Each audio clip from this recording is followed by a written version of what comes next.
Que gozada, que alegría o poder reencontrarme novamente con Nusca Chousa nestes micrófonos da Radio Galega, o mesmo día habitual de apertura da nosa horta con ela. Que tal, Nusca? Hola, que tal? Moi boa tarde. Que longo se me fixo agosto, non me daba chegado o momento. Pois, por vir para aquí, para a radio, porque a mí en agosto non me chegou a nada, entre facer unhas cousas e outras, e os traballos todos que había que facer na casa e na horta, a mí pasoume voando.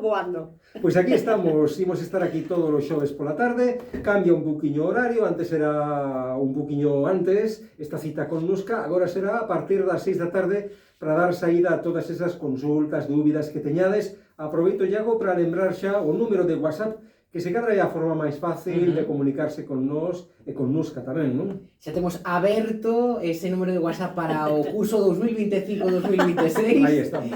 627-751-962. Podedes mandarnos as vosas consultas en texto, en audio e tamén acompañadas de imaxes. Que iso axuda moitísimo, claro. Querías pedirlle aos ointes un vídeo grabado deles, non? Non, deles non, se queren mandar un vídeo tamén. Recibimos, pero bueno, unha imagen sempre axuda moitísimo moito, sí. a ver o que a xente ao mellor quer preguntar. Pois imos con esas dúbidas, consultas que nos foron chegando tan pronto. Anunciamos que Nusca estaría este xoves xa para inaugurar temporada. Veña, con las nosas liñas, non para de chegar aí material que agradecemos. Que maravilla, moito. bueno, eu tamén agradezo, moitísimas gracias a toda a xente que fai posible tamén que eu estea aquí, que son as preguntas e as consultas todas dos ointes, non? Pois imos algo, Iago. Mira, primeiro non é unha consulta. Quero lembrar que despedimos a anterior tempada aquí con Nusca cunha mensaxe de Celi Extremadura, dándonos as grazas pola temporada, sí. E gustaríame abrila con outra mensaxe de Celi Extremadura que nos di... Teño que ir a conocer a esta muller, que nos di que hoxe só quería dar un saúdo para todo o equipo nesta nova temporada e como non para a miña Nusca. Seguirei facendo preguntas sobre as miñas dúbidas, unha aperta para todo o gran equipo que tedes. Ai, moitísimas gracias, Deli, mando un bicazo enorme. Sempre está aí, Quedamos pendentes desas consultas de Celi Extremadura para este curso e imos coa primeirísima que nos di: Nusca, quería facerche unha pregunta. Como se fan os semilleiros? Sí. Pódense facer nunha esquina do bancal ou hai que facelos de forma individual? Pódense facer nunha esquina do bancal, sempre e cando temos que ter a precaución do tempo que vai a facer, porque se estamos falando agora de semilleiros, eu penso que estamos falando de semillar, pois, repolo, brécol, coliflor, ao mellor algo de lombarda, ou fruta, ou máis ben de folla, non? Que soporten o frío do inverno. E como ao mellor no semilleiro van a botar un mes e medio ou así, ou 2 meses, temos que ter a precaución de que as temos que cubrir con unha malla térmica, que, o sea, un tipo de tela blanca que vai a evitar que o frío que dañe as plantiñas. Pódese plantar todo xunto nunha esquiniña, cubrímolo ca nosa malla térmica para que non sufran agora nas noites que van a empezar a refrescar. Sí, claro, por suposto que pode ser a intemperie, todo a granel, non ten por que ser individual. Así que, veña, ánimo. Unha cousa, claro, se vamos a empezar a semillar, este domingo é luna chea, e coincide ca luna de sangre, a luna roja de sangre, chamas así.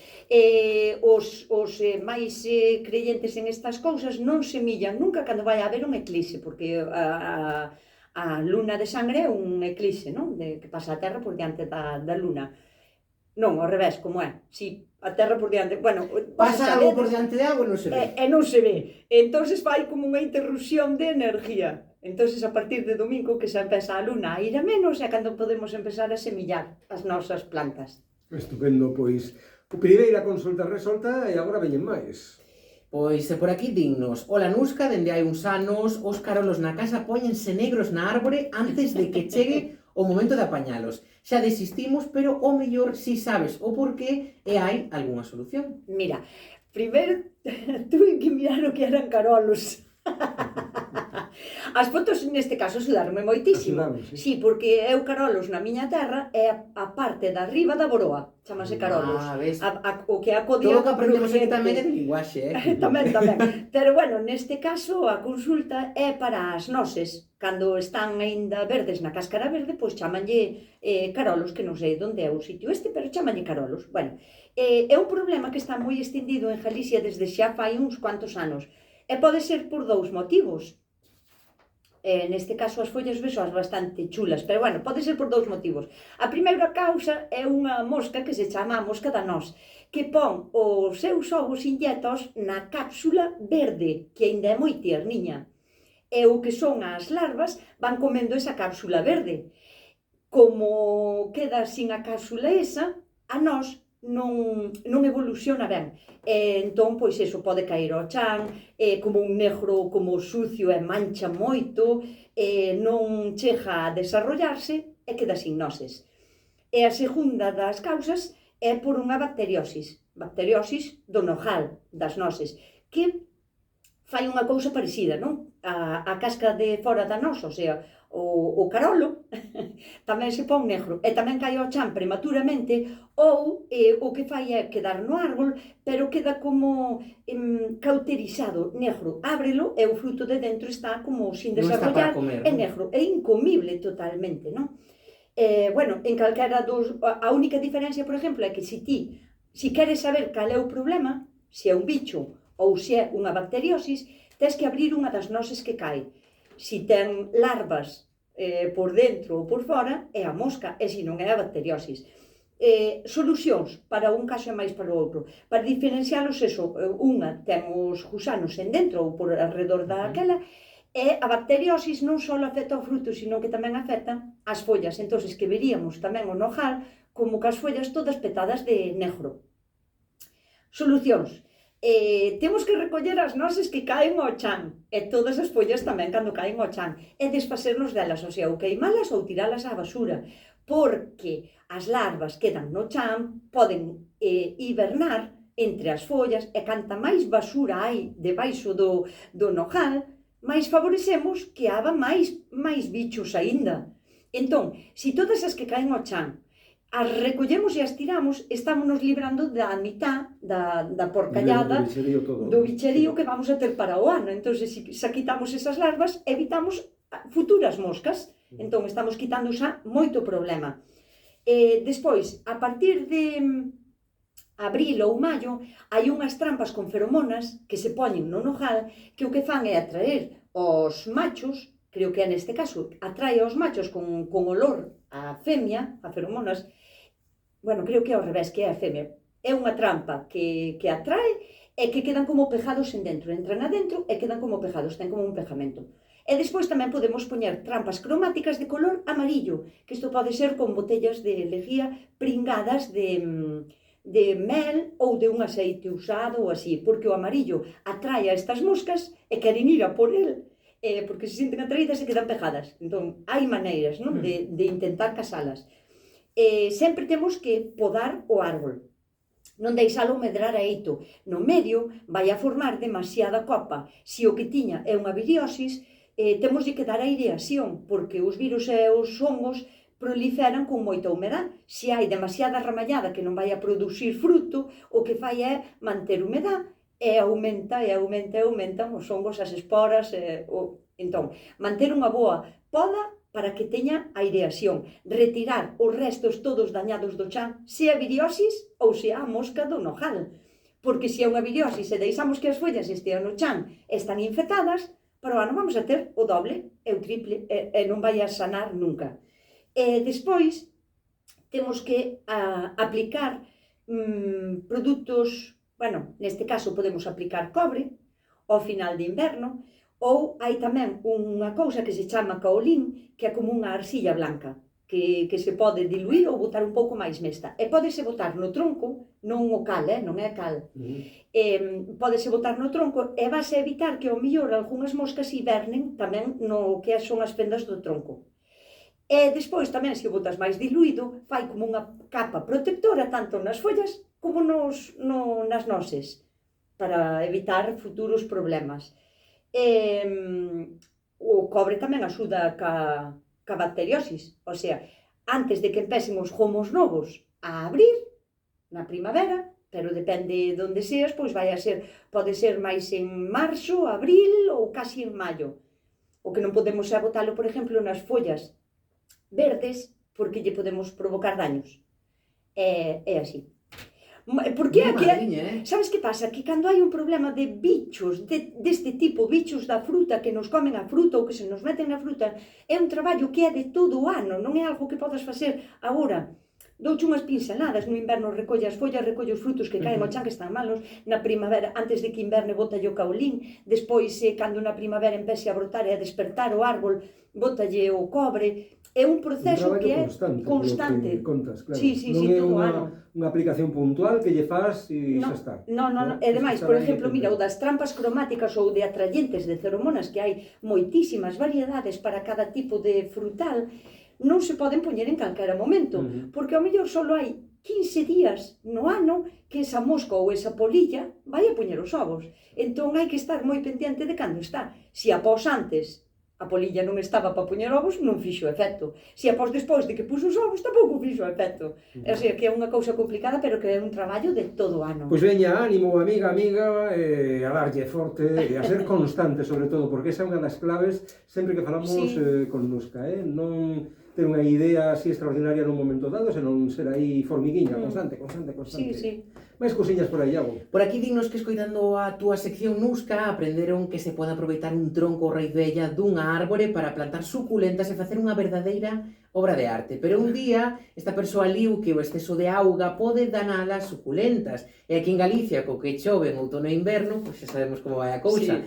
Ti como faz coas suculentas que tes fora, Nuska? Mira, as suculentas está clarísimo que o que leu está ben, porque é verdad que a suculenta é unha planta que se caracteriza por acumular agua nas súas raíces ou no seu tallo ou nas súas follas. Entón, ten agua en reserva. Se esa planta a sometemos a agua constante nas súas raíces, o que vai a facer é apodrecer. Como término, pero, bueno, colle enfermedades tamén porque o exceso de agua non lle vai ben. Como fago eu cas miñas suculentas que non as cubro, nin as tapo, nin lle poño malla térmica, nin nada, o sea, porque aguantan moi ben o frío máis do que pensamos. Hai tipos e tipos de suculentas, eso daría para outro programa.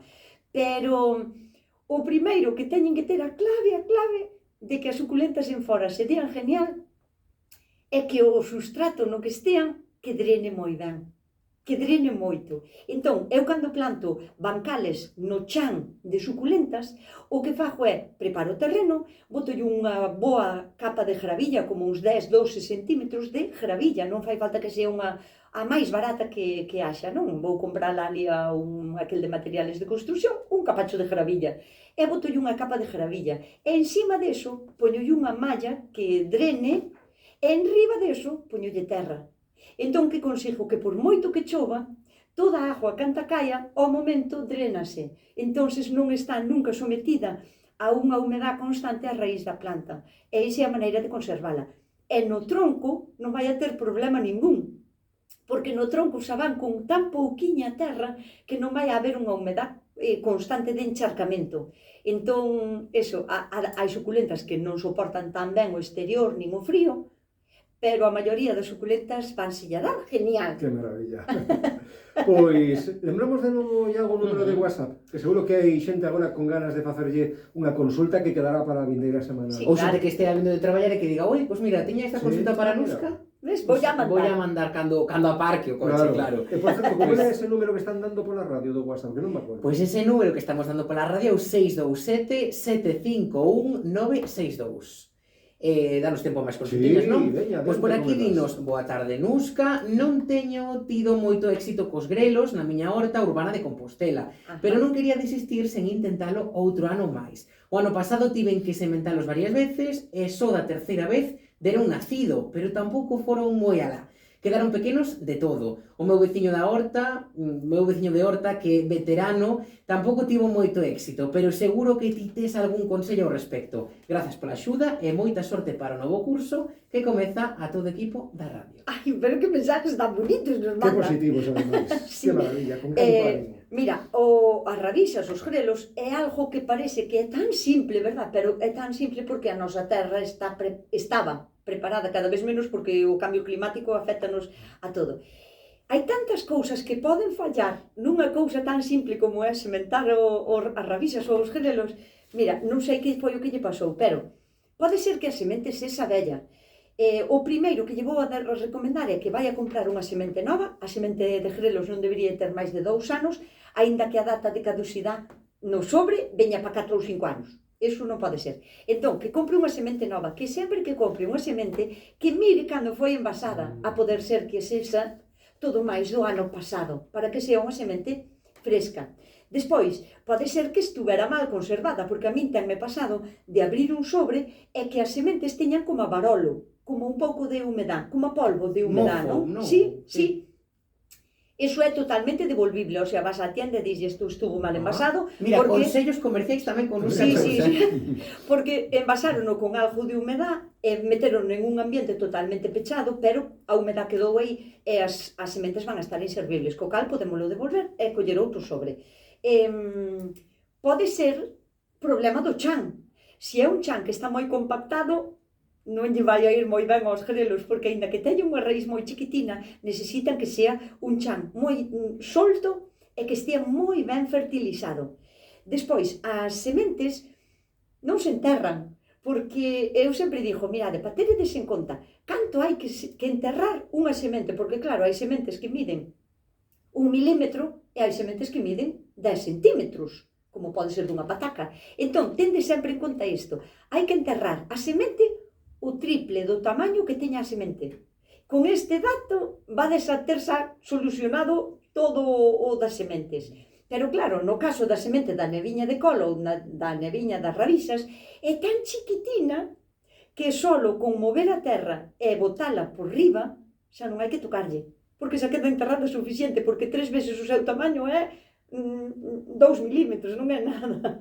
O sea, esa é outra cousa pola que pode fracasar. E despois, o momento no que se planta. Os grelos e as rabixas aquí en Galicia danse tan ben e plántanse, sobre todo en agosto e en setiembre. Por que motivo? Porque aínda teñen o calor do día. Na noite sai humedad, o sea que chegalle a humedad da noite para empezar a germinar e para empezar a crecer. E chegalle o calor do día para non morrer de frío. Pero non, se chove moito eses días que sementastes, vai a afogar. Se encharca un pouquiño a terra cando sementastes, vai a afogar. Se fai demasiado calor, porque aínda o verán está aínda en pleno apogeo, van a morrer queimadas. O sea que a circunstancia é fácil, pero non é tan doada, non? Entón, que non desiste en plantalas, se aos 15 días de plantalas non ten unhas plantiñas de 3 centímetros, que volva a sementar, sin problema. E por se acaso que compre outro paquete de semente, non vai a ser que estuvese malo. Claro, que non lle... E se chove aínda, porque claro, dixo que era Compostela, se lle chove moito estes días, o mellor que pode facer é levantar o tallo. Levantar o tallo é non plantar a ras de chan, senón facer como un rego todo alrededor do que queres plantar, para que teña polo menos uns 10 ou 12 centímetros máis elevado o tallo no que vas a sementar, para que poda escorrer a agua. Por se chove moito eses días, que escorra ben, sabes? Non sei, podería estar falando de nabos, grelos e rabixas durante un... Doado non é, pero seguindo estes consellos, seguro que conseguimos finalmente non afogar a planta. E despois outra cousa moi importante é a luna. O sea, a forza da luna, non podemos sementar que a forza da luna en crecente, porque podían estalotar demasiado rápido e a nevan fainos como un grelo sendo chiquitín. Ten que facer antes rabixa e botar como 2 meses sendo rabixa.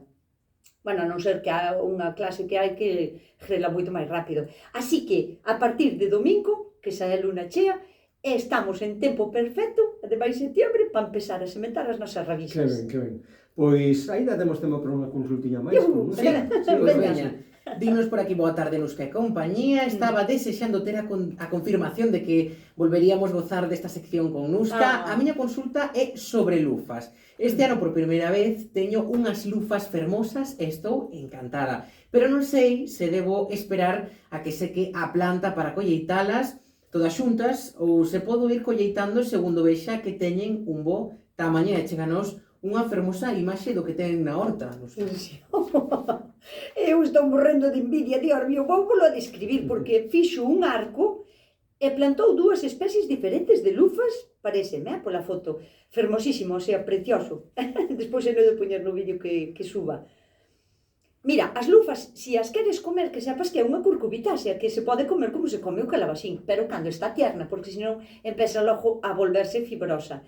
Non ten que esperar a que seque a planta, porque a planta non é tan delicada como a do calabacín, por exemplo, e podelle botar ben hasta noviembre, diciembre, se non fai moitas heladas. Cando ten que recoller entonces as lufas, se o que quere facer é os estropajos naturales, o sea, recoller a fibra para facer con el o que queira, pero bueno, o normal é que sean estropajos, ten que esperar a que a lufa sexa castaña por fora, o sea, que estea casi seca por fora. Non collela en verde, porque o máis probable é que se lle pudra por dentro. Cando empece a estar castaña por fora, retira, pone en un sitio oscuro e totalmente seco, e despois, cando o collela cruja, é cando pode empezar a limpala. Bueno, teño un vídeo, porque unha imagen vale moito máis que 1000 palabras. Con son reais, non? Sí, Vale. sí, que cruja para limpala por dentro, sacarlle as sementes e tal. Tena preciosa, Dios mío. Non sei quen é esta muller, pero de verdad que lle dou os meus parabéns porque dou unha idea. Teño que facer un arco con lufas agora para o ano na miña horta. Parabéns, felicidades, amiga. Penso que unha ointe do programa, desde logo, con moita constancia, para ter así tan fermosa... Quedoulle precioso, sí. Pois, Nuska, xa pasou o tempo, pero que rápido foi isto, foi visto non visto. Estuve tan ben aquí que non foi tan rápido. A verdade é que estamos moi a gusto, moi cómodos nesta nova temporada con Nuska Chousa. Abriremos de par en par esta horta novamente a próxima semana. Lembrade ese número de WhatsApp que xa ten que ser imprescindible para vos, onde podedes dirixir toda canta consulta, dúbida, curiosidade, teñades a Nuska. A partir deste momento, ela tomará nota e a partir do vindeiro xoves, aquí neste mesmo lugar, sobre as 6 e algúns minutos, dará cumprida a resposta. 627-751-962. Nuska, quedamos para a semana logo? Quedamos para a semana. Moitísimas Que vaya gracias ben. pola oportunidade de estar aquí outra vez. Encantados de terte por aquí e dar satisfacción aos nosos ointes. Pechamos por hoxe esta colaboración de Nuska Chousa e seguimos na tarde.